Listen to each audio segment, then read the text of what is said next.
à tous et bienvenue sur le 4e épisode de mon podcast consacré au tricot. Je m'appelle Émilie et vous pouvez me retrouver sur Instagram ou sur Ravelry sous le pseudo Émilie DLV.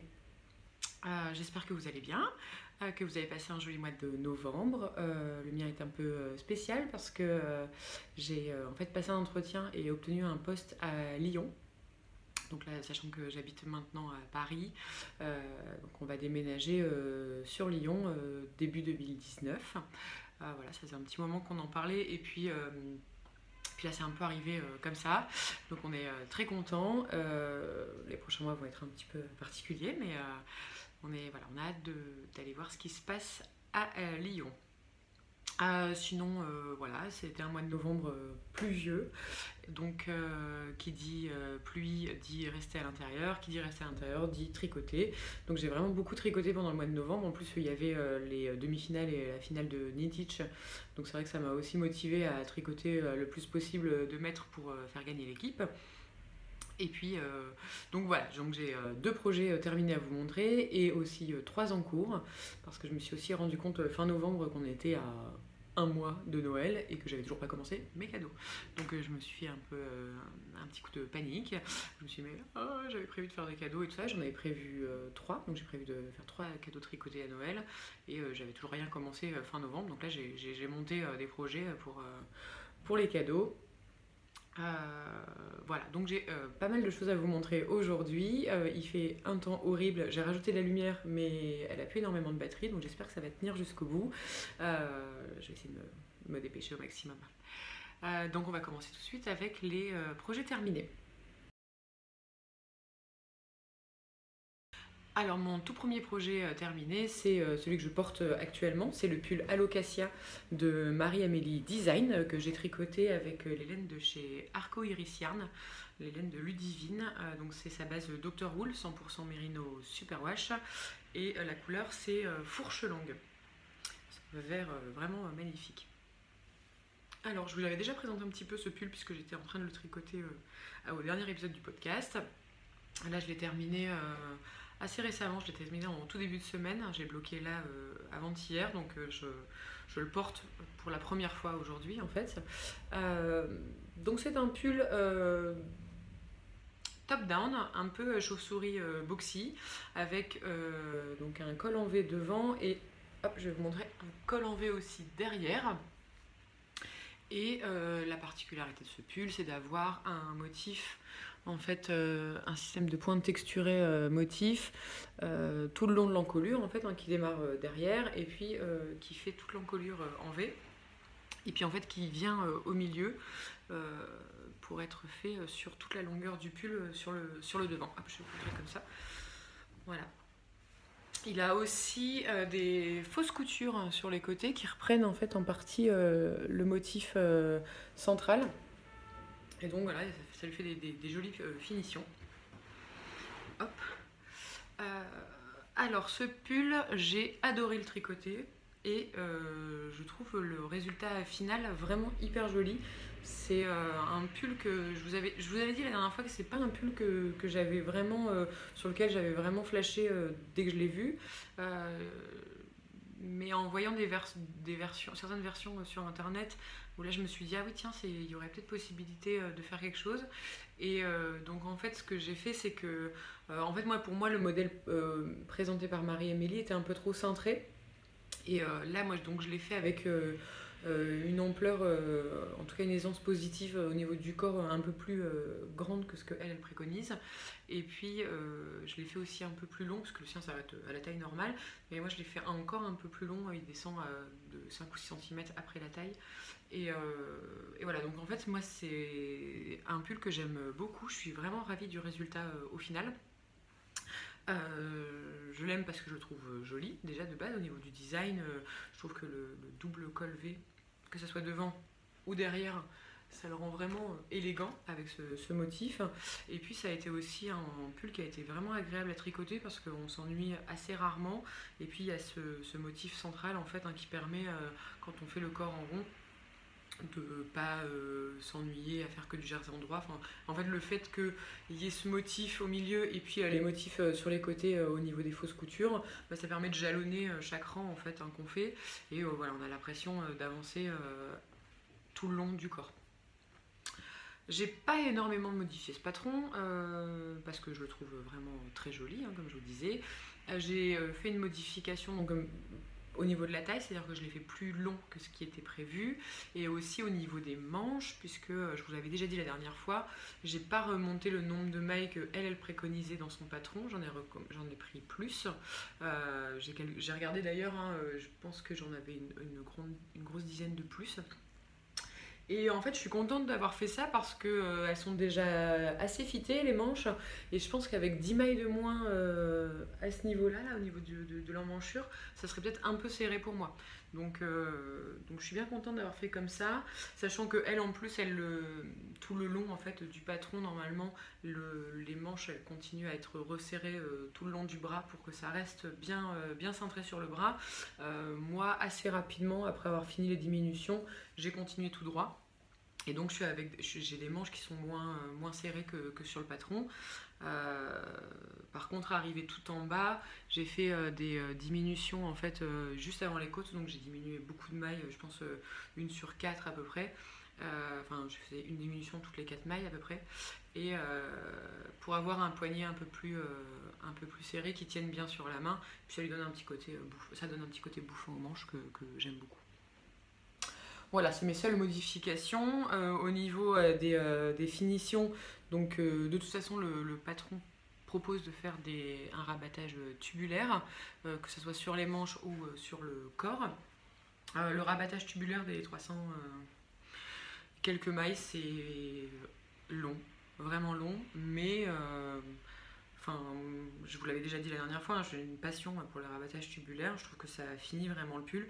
C'est vrai que ça prend un temps fou parce que moi je l'ai commencé lundi soir et je l'ai fini mardi soir. Donc, en fait, j'ai pas eu le temps de le finir sur ma soirée de lundi. Donc ça prend vraiment pas mal de temps. Par contre, voilà, moi j'avais déjà passé beaucoup de temps à tricoter le pull.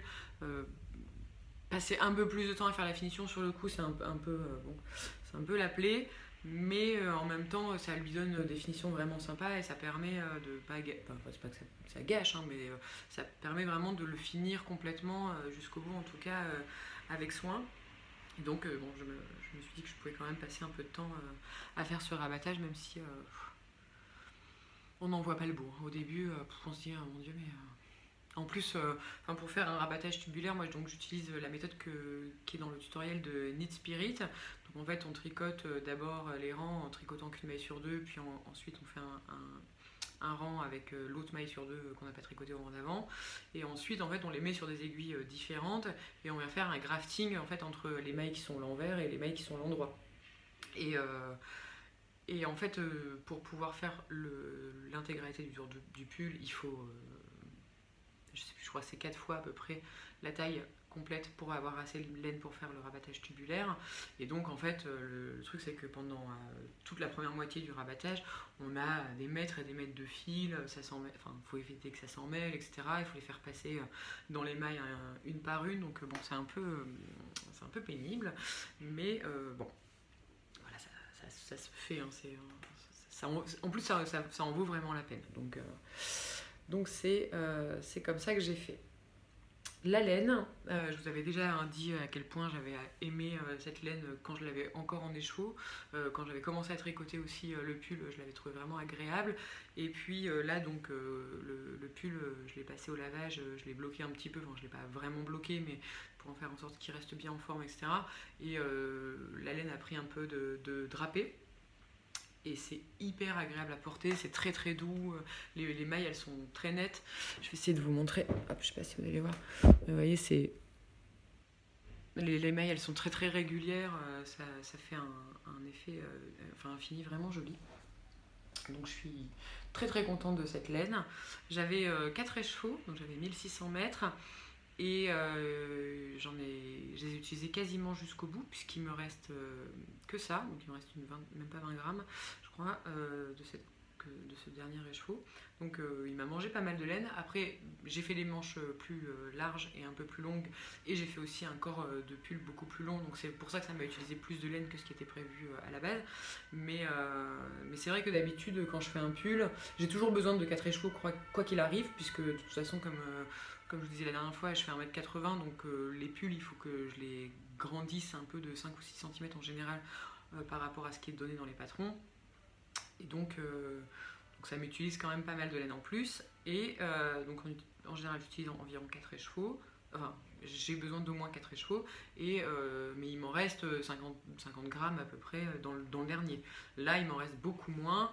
Je pense que le motif ça joue un peu, et puis voilà, je l'ai fait quand même assez long. Voilà, donc il est hyper agréable à porter, hyper doux. La couleur elle est vraiment aussi super jolie. J'ai pas alterné les écheveaux puisque je le fais pas, et j'en avais un qui était quand même plus foncé que les autres, donc il est dans le bas du pull. Hop là on le voit. Voilà, donc dans le bas du pull en fait, là où j'ai changé d'écheveau, c'est plus foncé. Mais comme c'est au niveau de la taille, ma moitié entre la taille et les hanches, c'est uniquement dans le bas du pull. Et puis c'est pas gênant en fait, enfin, je trouve pas ça vraiment, c'est pas moche ou quoi, on pourrait presque croire que c'est fait exprès, que c'est un dégradé un peu vers le plus foncé pour aller vers le bas. Donc voilà, j'aurais peut-être... En fait le problème c'est que j'avais remarqué en fait qu'il était plus foncé cet écheveau là, puisque même quand il était encore pas encore mis en cake, ça se voyait qu'il était un peu plus sombre que les autres, mais en fait je voulais pas alterner parce que je voulais pas que ça raye. Je me suis dit si je les alterne, ça va faire vraiment foncé clair, ça risque de faire des rayures, et là je préfère avoir le bas plus foncé que d'avoir des rayures sur la moitié du corps. Donc voilà, c'est comme ça que j'ai fait. Ça me dérange pas du tout. Le pull je le trouve vraiment chouette, je pense que c'est vraiment devenu ça va devenir mon pull préféré à porter, parce qu'il est joli et agréable et confortable, donc voilà, ça je suis vraiment ravie de ce pull. Je l'ai pas tricoté aussi vite que le pull rimeux que j'avais fait juste avant, parce que je pense que c'est comme c'était mon deuxième pull d'affilée, voilà, j'avais envie un peu de me changer les idées, donc je l'avais en tricot d'à côté, en fait je faisais des trucs principaux, et puis j'avais ça en fil rouge sur tout le mois de novembre. Mais je suis vraiment maintenant ravie de l'avoir terminé. C'est pas impossible que dans un futur moyen proche, j'en refasse un autre, parce que vraiment je le trouve super chouette. En plus là moi je l'ai fait avec une encolure en V devant et dans le dos. Dans le patron, quand vous achetez le patron, vous avez aussi la possibilité de faire un col rond dans le dos, et vous pouvez choisir la taille d'encolure devant, donc vous pouvez aussi faire une encolure plus petite. Moi j'aime bien les pulls dont l'encolure est dégagée, donc c'est pour ça que j'ai fait 2 fois col V, et même si je le refais, je pense que je referai la même chose, parce que en plus je trouve ça vraiment élégant et tout ça, donc c'est vraiment un super pull. Je suis ravie de l'avoir fait, et je suis ravie de la laine. Mon deuxième projet terminé, donc comme je vous disais, faire des pulls, ça m'avait un peu... j'avais envie de faire un peu autre chose, et donc j'ai monté le châle Solaris de Mélanie Berg. Je vous en avais parlé la dernière fois, je vous avais dit que j'avais la laine pour le faire. J'avais de la Maison Corlaine dans la base Belle Époque, qui est une base 75% mérino et 25% soie. Et donc en fait je l'ai monté quasiment tout de suite après le podcast, enfin peut-être pas le jour même, mais le lendemain ou le surlendemain. Donc et je l'ai fini assez rapidement, il m'a pris 3 semaines je pense à faire, en faisant d'autres trucs à côté. Donc le châle Solaris de Mélanie Berg, c'est un châle triangulaire qu'on commence par une pointe, et donc en fait il y a un système d'augmentation tous les 2 rangs. Et on alterne du point housse et des rangs avec des jetés pour faire des petits trous. Et puis ensuite, il y a des inserts de couleurs contrastantes avec un système de rangs raccourcis. Et donc, vous avez le châle dont la taille augmente tout le long. Hop, jusqu'à ici le dernier insert, et puis une fois que on a fini ce dernier insert, on fait une grande partie uniquement point mousse et les jetés, et on finit par cette bordure avec un point texturé, un peu une espèce de maille multiple comme ça, qui fait des petits demi-cercles dans la bordure. Alors ce patron, donc il est vraiment immense. Enfin, d'ailleurs j'ai manqué de laine. En fait, à la base, le patron est fait pour être tricoté avec donc 2 écheveaux de couleur principale. Donc c'est une seule couleur principale normalement avec 2 écheveaux. Et puis chaque insert de couleur est tricoté dans une couleur contrastante différente tout le long. Et ensuite, on réutilise ces couleurs contrastantes pour faire les petites rayures dans la bordure. Alors moi j'ai pas fait comme ça, j'ai pris 2 écheveaux de 2 couleurs différentes pour faire le corps principal, enfin faire une couleur principale. Voilà, donc c'était des couleurs c'est des couleurs qui sont quand même similaires, on n'est pas non plus dans un truc vraiment différent, avec un système de fade au milieu. Quand j'ai commencé à plus avoir trop de cette couleur là qui est Anna May, celle-là c'est Bertille, et donc quand j'ai commencé à avoir peu de Anna May, j'ai fait un petit système de passation de pouvoir entre les 2 couleurs. Donc là d'abord j'ai tricoté un rond en nouvelle, ensuite 2 et puis ensuite 3, et puis en miroir on passe de 3 à 2 à une rayure de l'ancienne couleur. Voilà, pour faire un espèce de fade entre les deux teintes. Pour que ça soit encore un peu plus fondu, j'ai fait les rayures sur l'envers, enfin j'ai changé de fil sur l'envers, comme ça en fait, vous voyez là c'est plus diffus, et en fait sur l'envers du travail on a des rayures plus marquées.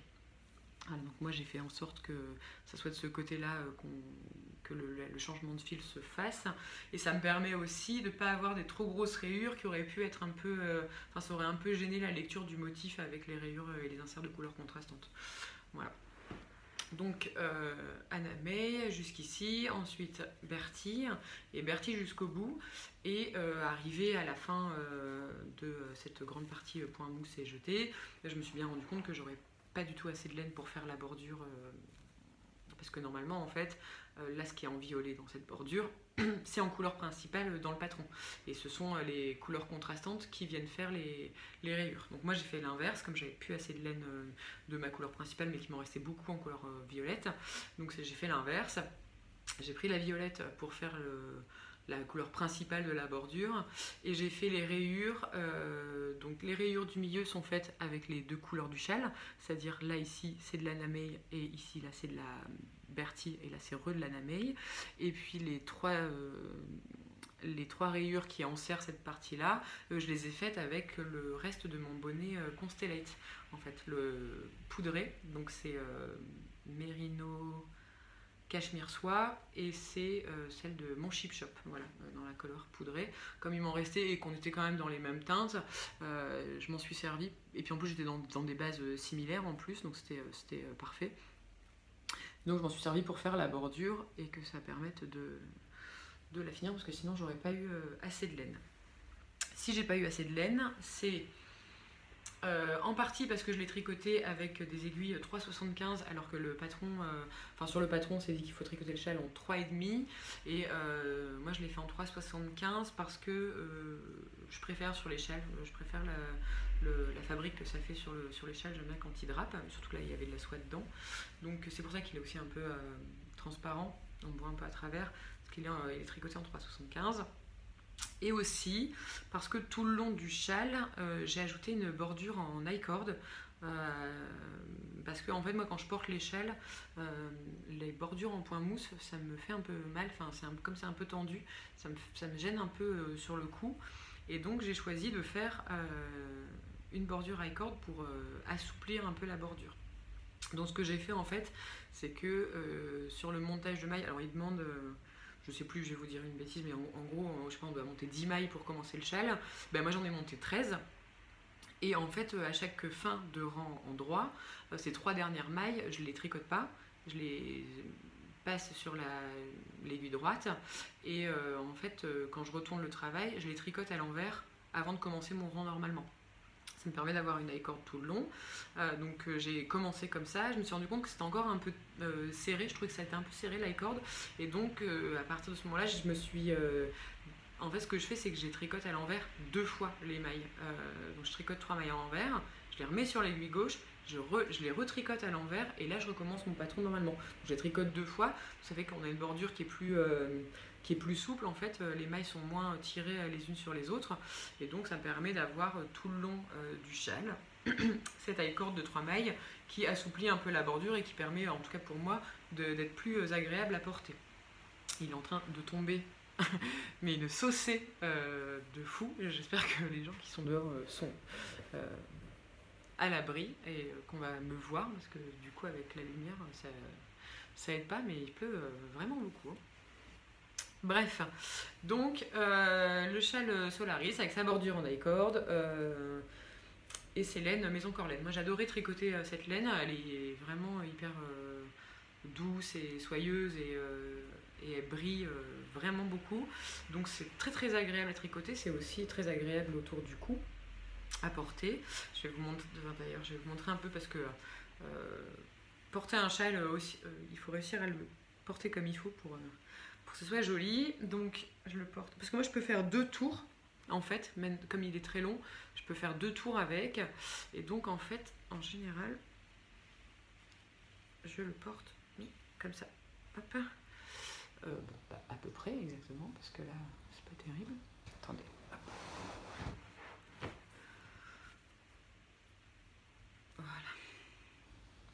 Donc je le porte comme ça permet d'avoir toutes les couleurs et puis cette bordure qui est quand même hyper jolie mais un peu longue à faire, ça nous permet de la mettre un peu en valeur quand on porte le châle. Donc c'est très agréable à porter. Le châle est un peu...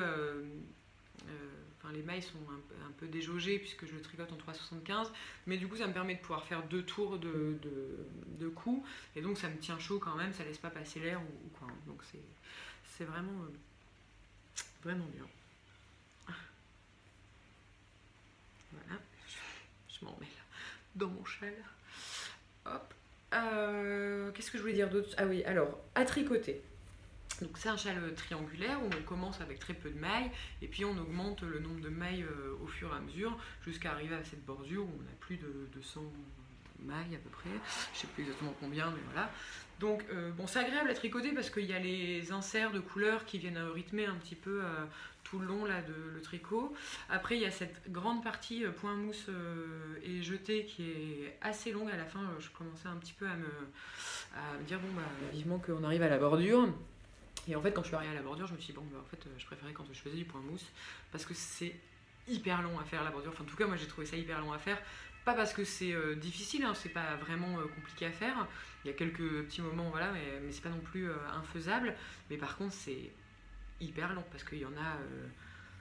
Les mailles, le nombre de mailles est vraiment important. Il y a 9 fois la répétition à faire pour avoir les 9 rayures. Pour vous dire, je faisais une rayure plus les 2 rangs violets derrière par soir. Une rayure par soir. Donc voilà, ça m'a pris. Après, il y en a que j'ai fait dans des jours, hein, donc j'ai pu en faire 2 par exemple sur un samedi. Mais ouais, ça m'a pris plus d'1 semaine à faire juste la bordure. Donc en fait, j'ai pris 1 semaine presque pour arriver jusque là.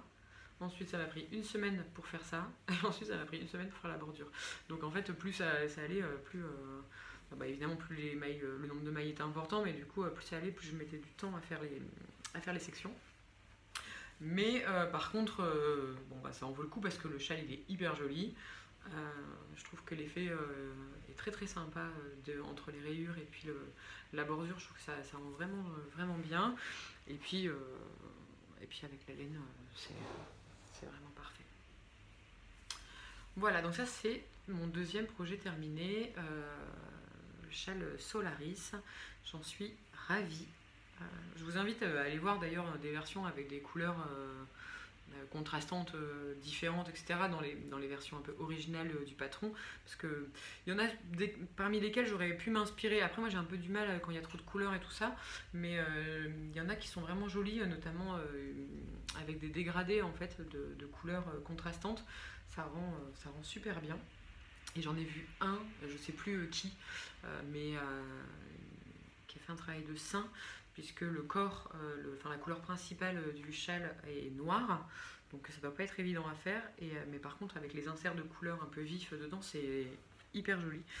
Donc voilà, je vous invite à aller voir soit sur les projets, soit sur Instagram, sur ce châle-là, il y a vraiment des gens qui font des choses super jolies.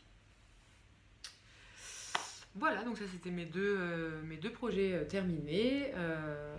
Je vais maintenant vous parler de mes encours, de mes 3 encours, et vous allez voir il y a un thème châle un peu aujourd'hui dans le podcast, parce que j'en ai 2 sur les 3 projets en cours.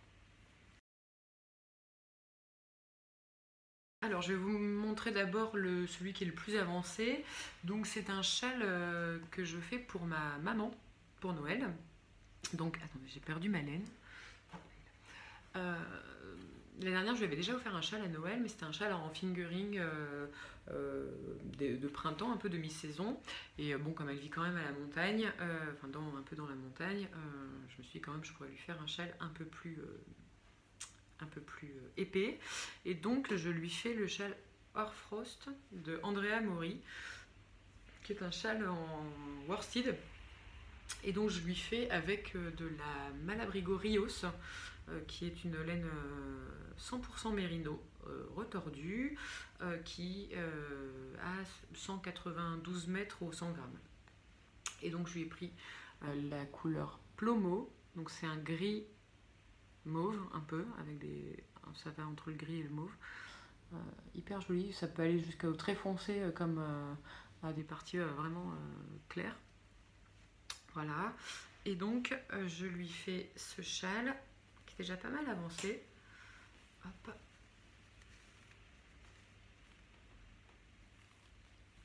Pour l'instant, il en est là. Donc le châle Hoarfrost, c'est un châle qu'on commence par une pointe encore, et avec un point texturé, une espèce de côte brisée un peu. Voilà, c'est pas des côtes, mais ça y ressemble un peu, et en même temps, ce n'est pas vraiment. Il y a l'avantage d'avoir aussi un envers très joli.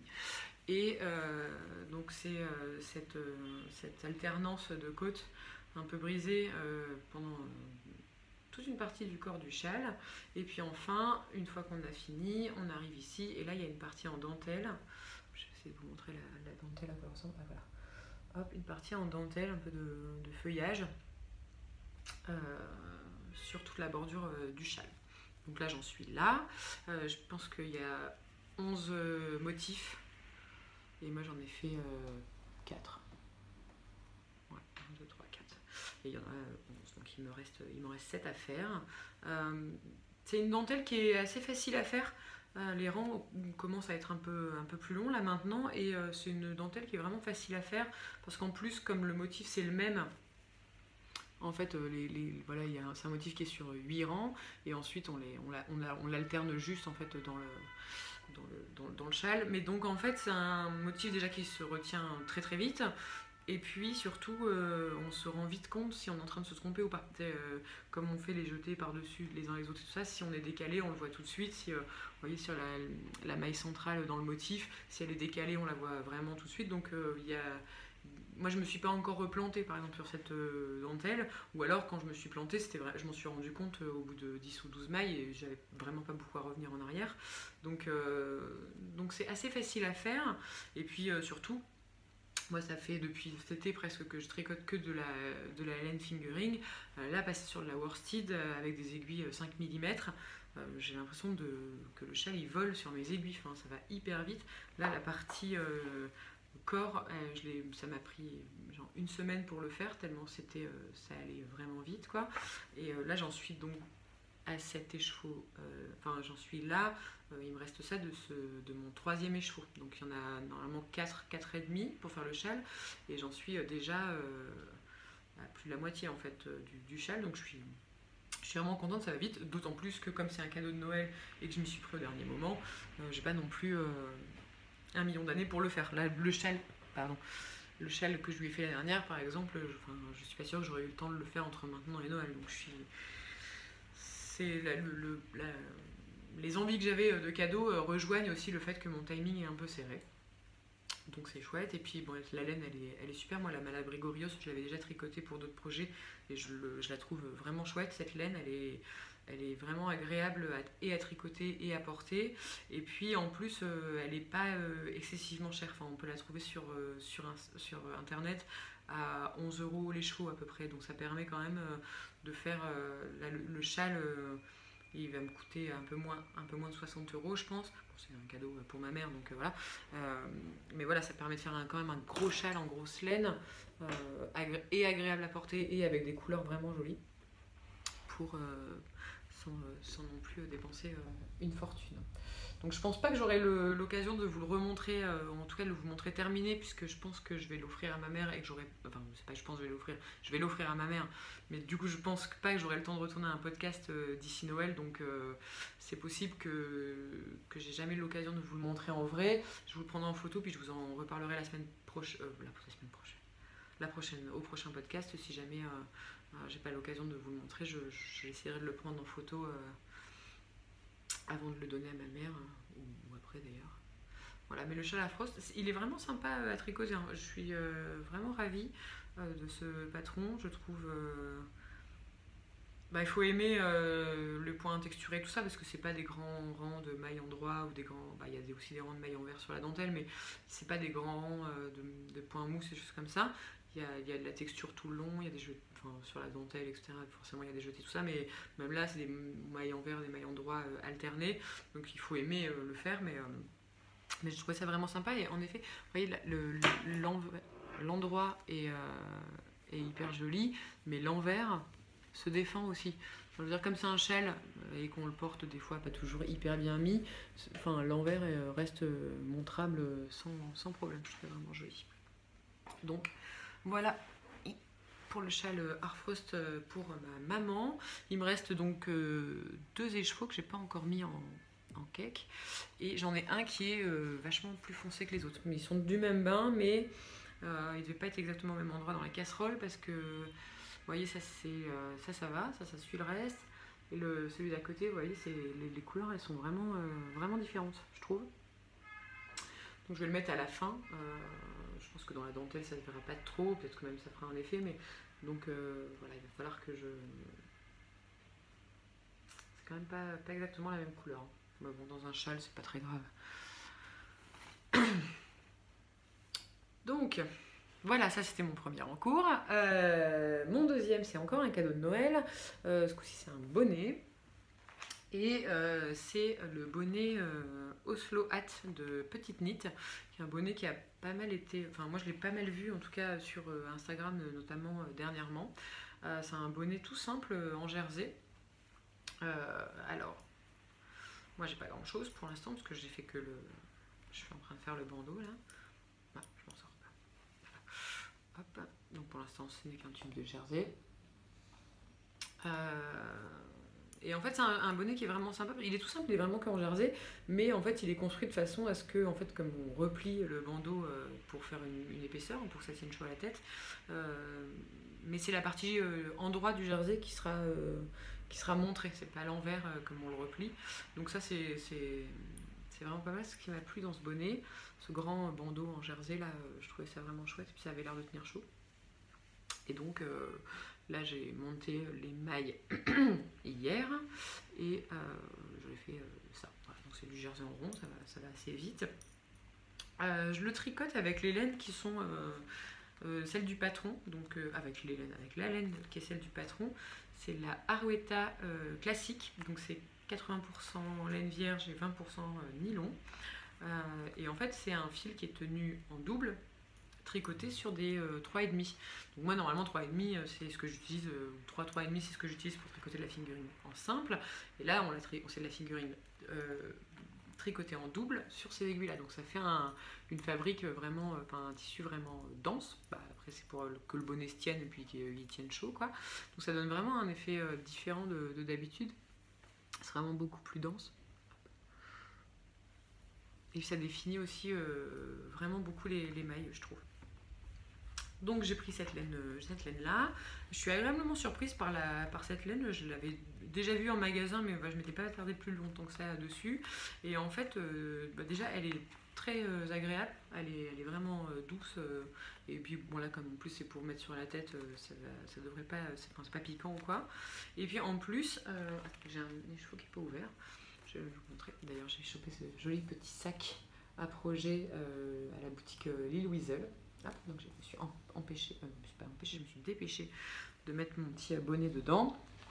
En fait, quand vous achetez la pelote, le fil de l'intérieur est déjà sorti. En fait, il est coincé dans l'étiquette et donc vous pouvez. Enfin, c'est assez facile de choper. C'est même pas assez facile, c'est très très facile de récupérer le fil qui part du milieu de la pelote.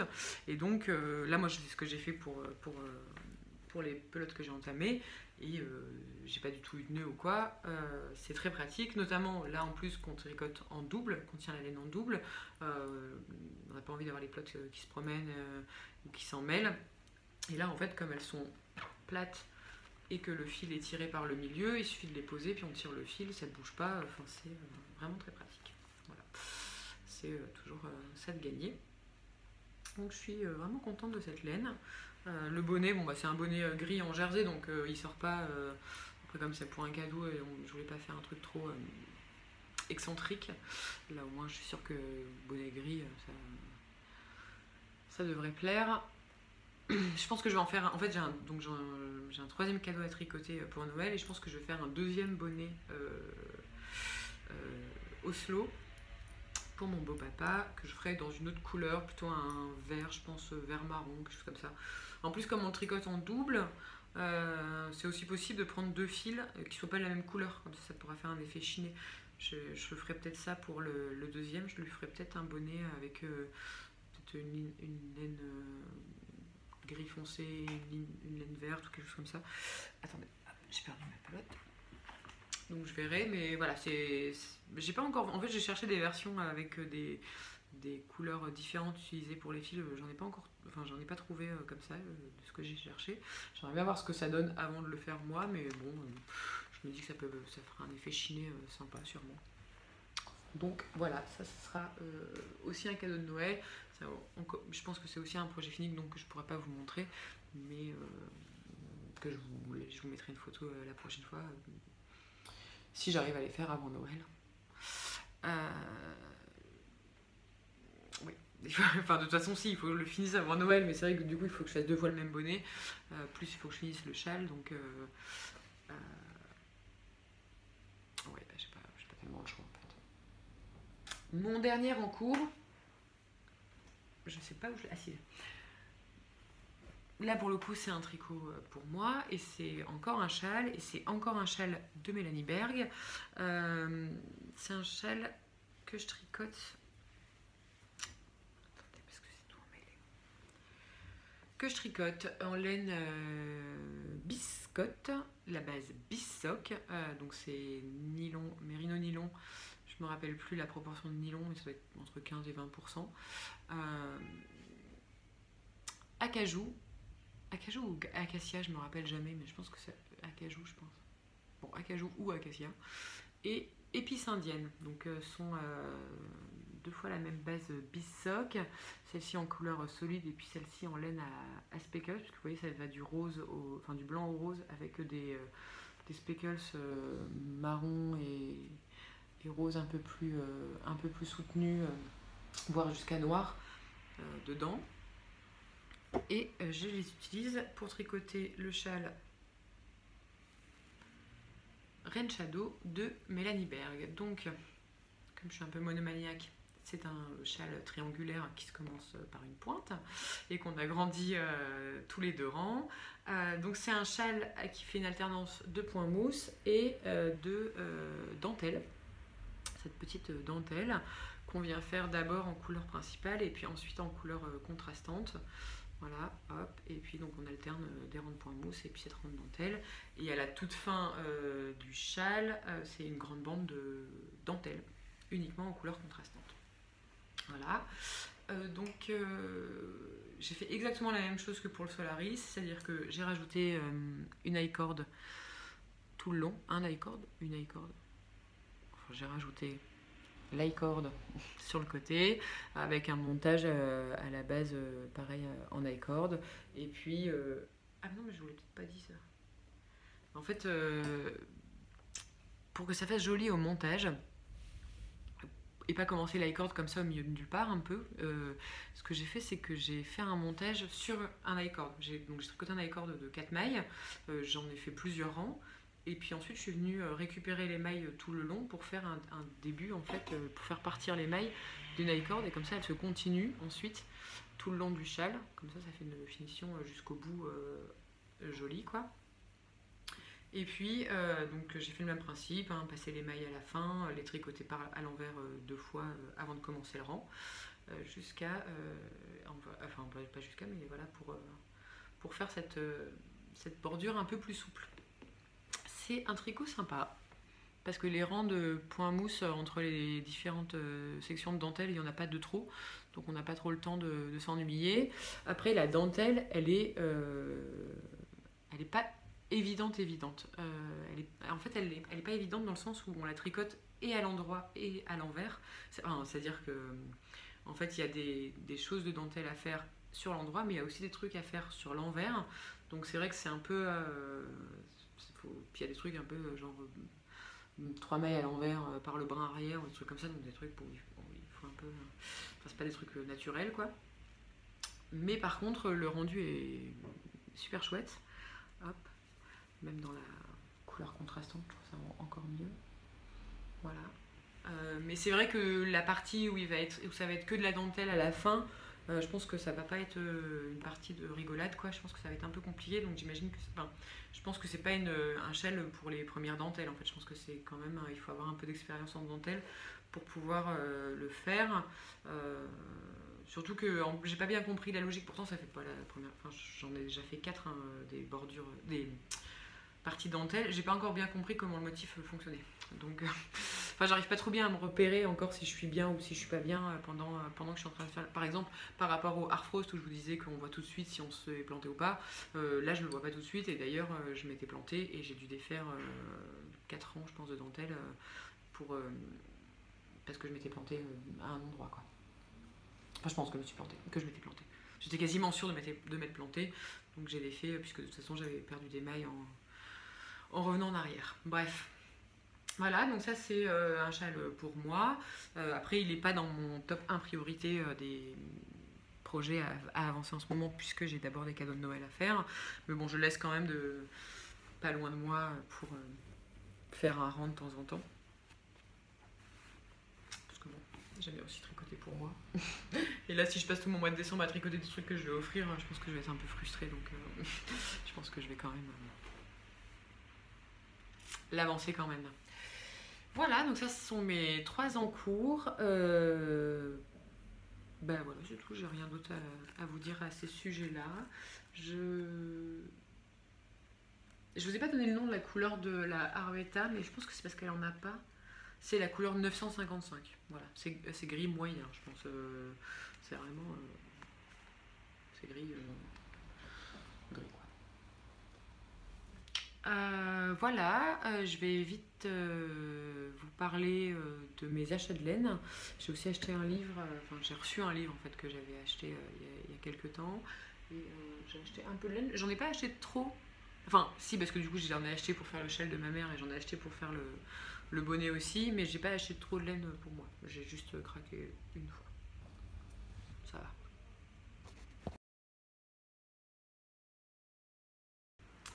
Alors, donc, je me suis offert de la laine. C'est une laine sur laquelle je bavais, littéralement, depuis un petit moment. Et en fait, donc, quand j'ai été prise sur mon nouveau poste à Lyon, je me suis dit, bah allez, fait-on ça, offrons-nous de la laine. Et donc, je me suis offert de la laine. Et donc, c'est de la Arco Iris Yarn. Mais cette fois-ci, dans la base Cusco. Dans sa base Cusco. sais pas si ça va faire le point ou pas. Non, je pense pas. Bref, Cusco, donc c'est 70% baby alpaga, 20% soie, 10% cachemire, 400 mètres pour 100 grammes. Et donc j'en ai acheté 3 écheveaux de cette couleur-là qui est la couleur Elementary et un écheveau de celle-ci qui est la couleur Demelza. Ouais, Demelza. Donc, hop, qui vont très bien ensemble. Ludivine a été très gentille parce que j'avais envoyé un message sur sa boutique Etsy pour lui demander si elle pouvait me faire une photo des écheveaux ensemble pour voir si ça allait bien. Donc non seulement elle m'a envoyé des photos, elle m'a envoyé une photo des 2 écheveaux ensemble, mais elle m'a aussi envoyé d'autres combos qu'elle avait dans la base Cusco, au cas où moi j'aurais pas, il y avait un combo qui me plairait plus en fonction de ce qu'elle avait en stock, etc. Donc je suis restée sur ce combo là parce que pour le pull que je voulais faire, je voulais pas de contraste trop marqué, mais voilà, elle a quand même pris le temps de me faire des différentes photos pour que je puisse trouver exactement ce que je voulais. Donc encore merci Ludivine pour ton travail sur la laine, parce que moi je trouve qu'elle a une façon de faire des couleurs magnifiques. J'adore les couleurs qui sont dans la boutique Etsy de Arco Iris Yarn, et en plus le choix des bases est agréable, puisque là cette laine là c'est une tuerie en fait quoi. Donc j'en ai plein. Je résiste à les monter parce que voilà, j'ai mes cadeaux de Noël à terminer, mais franchement je sais pas combien de temps je vais résister, parce que là j'ai vraiment très envie de les tricoter. Je vais sûrement déjà faire un échantillon là dans le week-end pour commencer à réfléchir à comment je vais faire, parce que donc j'ai déjà choisi ce que je voulais faire avec ces laines. Je les ai d'ailleurs achetées pour faire ce projet là.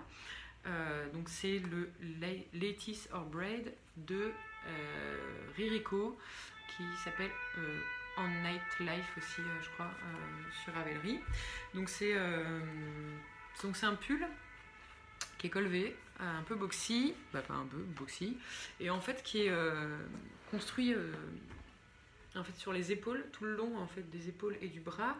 Il y a une bande, soit on peut faire une dentelle, soit on peut faire des dorsales. Il y a les deux qui sont proposés dans le patron, voilà, sur les bras, et ensuite on vient récupérer des mailles pour construire le devant, et ensuite les mailles pour construire derrière à partir de cette bande tricotée. Donc bon, voilà, déjà la construction m'intéresse, et puis le rendu est hyper joli, et sur le corps il y a des rayures assez fines tout le long du corps du pull, et donc moi je vais le faire évidemment en couleur principale Elementary, et puis je ferai des rayures de Demelza dedans.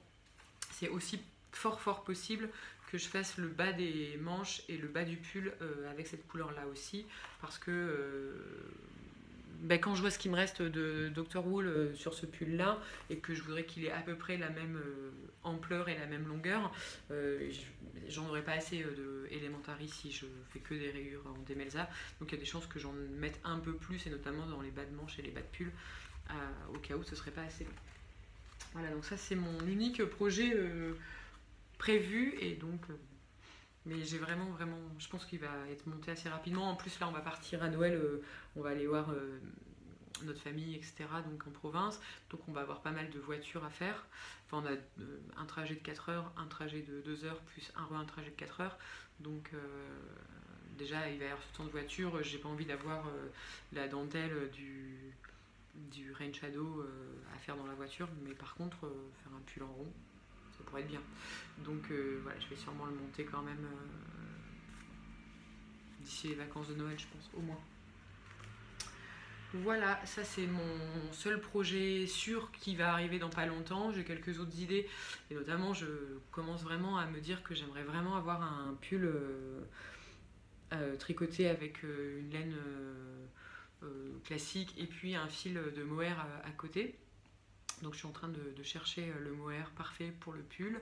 Je pense que je vais faire un pull rimeux comme ça.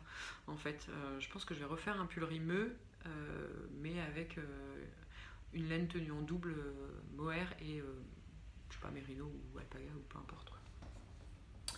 Voilà, et aussi donc j'ai reçu, en fait j'avais commandé chez Madeleine, donc le site internet Madeleine, un sac. Il y avait un sac, des tote bags en précommande. D'ailleurs c'est là-dedans que j'ai mis mon châle.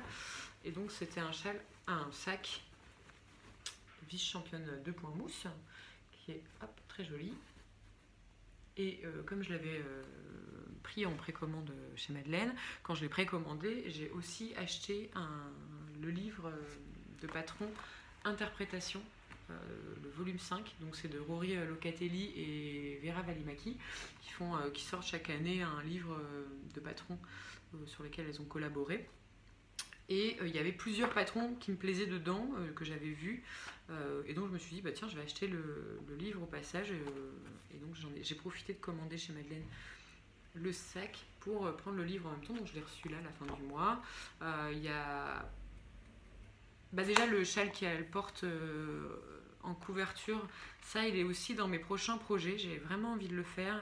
C'est le Quiet Stars, je crois. Ouais, voilà, Quiet Stars. Et hop. Voilà, donc c'est un châle qui a été pas mal fait avec un gilet avec un col châle en fait, hein, qui est vraiment, vraiment pas mal avec de la dentelle. Ça, c'est dans mes envies. Et aussi, bon, alors je sais pas si j'aurai le temps, parce que c'est une écharpe d'hiver quand même dedans. Il y a une écharpe très hivernale. Je l'ai paumée, elle est là. Voilà, qui se fait en worsted, il me semble, qui est une grande étole que je trouve vraiment jolie. Que je me ferai bien dans un futur proche. Et il y a aussi un gilet de Vera Valimaki pour le coup. Oh, Mathéo. En fait, je suis tombée dessus en l'ouvrant le livre. Quand j'ai ouvert le livre, je suis tombée dessus et je me suis dit, ah, mais c'est beau ça. Et j'avais pas trop fait attention. Bah, évidemment. Par contre, maintenant, je vais plus jamais le retrouver. Ah, si, il est là. Donc c'est le Rose Quartz de Vera Valimaki, qui est un grand gilet aussi, je le ferai peut-être pas aussi long, mais qui est un grand gilet avec un grand col aussi, qui se porte ouvert. Et ça, il me tente bien aussi celui-là. Voilà, donc un peu d'inspiration dans l'interprétation. Et peut-être des futurs projets dedans, mais pour l'instant je n'ai pas la laine, j'ai pas encore réfléchi plus que ça. C'est des projets. Voilà, je pense que j'ai tout dit à peu près pour cette fois.